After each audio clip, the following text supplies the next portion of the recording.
అందరు నమస్కారం అండి. టీవీకే పార్టీ అధినేత విజయ్ ఆల్మోస్ట్ సీఎం అయినట్టే. ఆల్మోస్ట్ కాదు, సీఎంఏ. 110 సీట్ల పైనే టీవీకే పార్టీకి వచ్చే అవకాశం ఉంది. తమిళనాడు సీఎంగా విజయ్ ప్రమాణ స్వీకారం చేసే అవకాశాలు కూడా ఉన్నాయి. అది కన్ఫర్మ్ అయిపోద్ది. అయితే విజయ్ గెలుపు మీద ఈ గొడ్డల పార్టీ ఏదైతే ఉందో, ఈ గొడ్డల పార్టీ, ఈ సాక్షి మీడియా రాజకీయం చేస్తుందండి. నేను పొద్దున్నుంచి వాళ్ళ ఛానళ్ళు చూస్తున్నాను. వాళ్ళు ఓమని ఊదరగొట్టేస్తున్నారు. ఎంత ఊదరగొట్టేస్తున్నారంటే, విజయ్ జగన్ వల్లే గెలిచాడు, జగన్ అభిమానులు వేలాది మంది విజయ్కి ఓట్లేశారు అని వాళ్ళు ప్రచారం చేసుకుంటున్నారు వాళ్ళ సాక్షి మీడియాలో. ఇది కూడా ఎప్పుడు మొదలుపెట్టారు? ఈ పబ్లిసిటీ 9 గంటల పైన మొదలుపెట్టారు. 7:30 గంటల సమయంలో విజయ్ 3వ స్థానంలో ఉన్నాడు. అప్పుడు వీళ్ళు ఫోకస్ పెట్టలా, వీళ్ళు లైవ్లు పెట్టలా, వీళ్ళు పబ్లిసిటీ చేసుకోవాలా. ఎప్పుడైతే 9 గంటల పైన విజయ్ మొదటి స్థానానికి వచ్చాడో అప్పటి నుంచి కూడా వీళ్ళు, అంటే ఆనాడు జగన్మోహన్ రెడ్డి ఏదైతే విజయ్ ఒక పెళ్ళిలో కలిశారు కదా, ఆ ఫోటోలు పెట్టుకొని వీళ్ళు విపరీతంగా సాక్షి మీడియాలో ప్రచారం చేసుకుంటున్నారు. వాళ్ళ సోషల్ మీడియాలో పోస్టులు పెట్టించుకుంటున్నారు. జగన్ వల్లే గెలిచారు, జగన్ అభిమానులే ఓట్లు వేశారు, జగన్ లేకపోతే విజయ్ గెలుపు లేదు అని చెప్పేసి విపరీతంగా. ఒకసారి వాళ్ళు పెట్టిన థంబ్నెయిల్స్ ఏవైతే ఉన్నాయో ఒకసారి చూపిస్తాను, ఒకసారి చూడండి. తమిళనాడు సీఎంగా విజయ్ పక్కన వాళ్ళిద్దరు దిగిన ఫోటో, ఈ గొడ్డల పార్టీ అధినేత జగన్మోహన్ రెడ్డి, విజయ్ దిగిన ఫోటో. ఇద్దరు ఒకే ఫ్రేమ్లో జగన్ టీవీకే, మళ్ళీ అదే ఫోటో పెట్టి వేశారా పబ్లిసిటీ.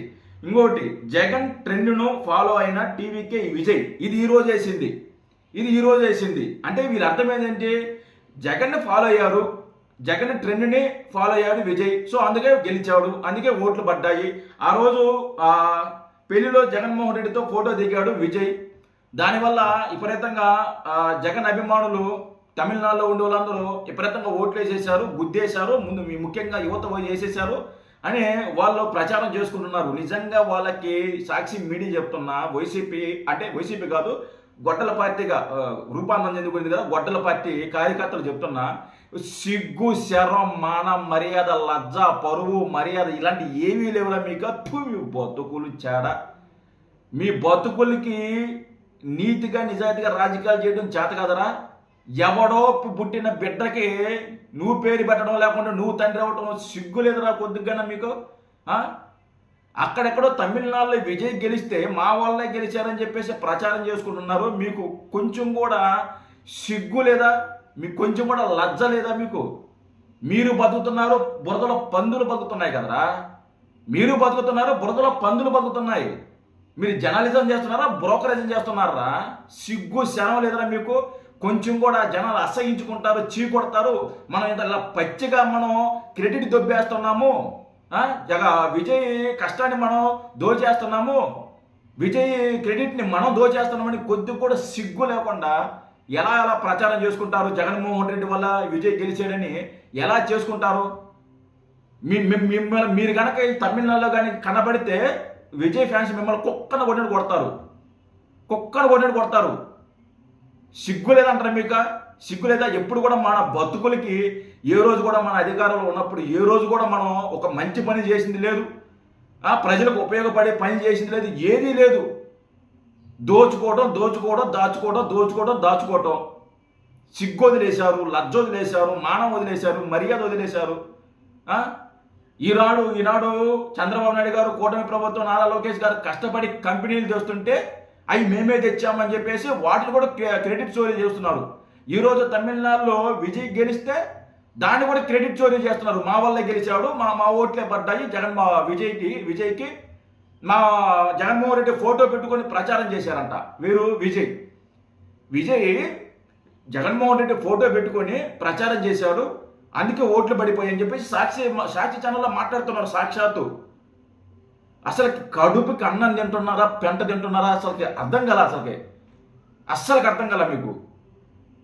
బతుకులకి సిగ్గు శరణారా. ఒక పక్క మీ పార్టీలో ఉన్న మాజీ మంత్రి గబ్బు రోజాని డిఎంకే పార్టీలోకి పంపించి అక్కడ ప్రచారం చేయించారు. అక్కడ ప్రచారం చేయించారు.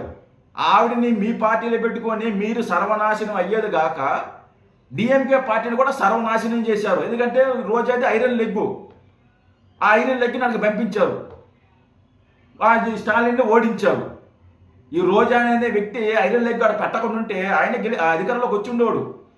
మీ పార్టీలో ఉన్న నాయకులు డిఎంకేకి సపోర్ట్ చేస్తారు, ప్రచారం చేస్తారు, మద్దతు తెలియజేస్తారు.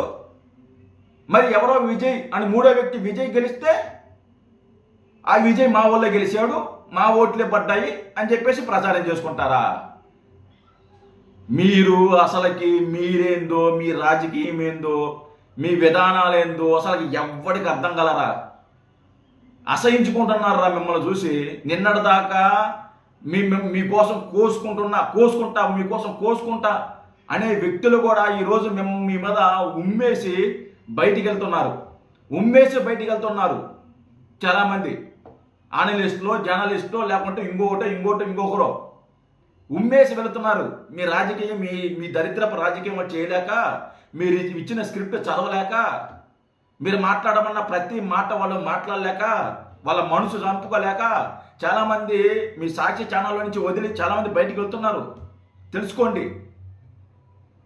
సిగ్గు లేకుండా, కొద్దిగా కూడా బుద్ధి లేకుండా మా వల్ల విజయ్ గెలిచారంట, కుక్కను కొడతారు. చెన్నైకి వచ్చి ఆ మాట మాట్లాడు, చెన్నైకి వచ్చి ఆ మాట మాట్లాడు. లేకపోతే రేపో ఎల్లుండో, లేకపోతే మీకు మీ ఛానల్ మీద కేసులు పెట్టినా కూడా ఆశ్చర్యపోకర్లా. సిగ్గు కొద్దిగా కూడా ఈ గొడ్డల పార్టీకి కొద్దిగా కూడా సిగ్గు లేదు. అరే అది చూస్తుంటే నిజంగా నాకు చాలా కోపం వచ్చింది అసలుకి. అరే ఇంత దిగజారి రాజకీయం చేస్తున్నారు, అసలు ఇల్లేని రాజకీయం అనిపించింది నాకైతే. ఇంత దిగజారాల క్రెడిట్ కోసం. ఎవరో పుట్టిన బిడ్డకి నేనే తండ్రి, లేకుంటే నేనే పేరు పెడతా, నేనే తండ్రి అని చెప్పుకుంటారు కదా, సాంతి ఉంది కదా. అలాగే ఎవరో పుట్టిన బిడ్డకి మీరేంద్రా అసలు మీ ప్రచారం ఏంది, మీ పబ్లిసిటీ ఏంది మాకు అర్థం కాల. సిగ్గు లేకుండా కొద్దిగా కూడా మారనరా ఇప్పటికన్నా. ఇలాంటి బతుకులు, ఇలాంటి చెత్త రాతలు, ఇలాంటి క్రెడిట్ చోరీలు, ఇలాంటి క్రెడిట్లు దొబ్బేయటాలు ఇప్పటికన్నా ఆపండి. అసహించుకుంటున్నారు జనాలు. ఒకసారి వెళ్ళి కామెంట్లు చూడండి. మీరు పెట్టే పోస్టుల కింద కామెంట్లు వెళ్ళి చూడండి. మీ కార్యకర్తలు అమ్మనా బూతులు తిడుతున్నారు. మనకు అవసరమా అండి? అక్కడెక్కడో తమిళనాడులో వాళ్ళు గెలిస్తే అది మా వల్లే గెలిచారని చెప్పేసి మనం ప్రచారం చేసుకుంటున్నాము, జనాలు చీకొడుతున్నారు, మనకు అవసరమా అని చెప్పేసి మీ కార్యకర్తలే కామెంట్లు పెడుతున్నారు. పోయి వెళ్ళి చూడండి రా. సిగ్గులేదు నా కొడకలారా మీకు అసలు కొద్దిగా కూడా. జై హింద్.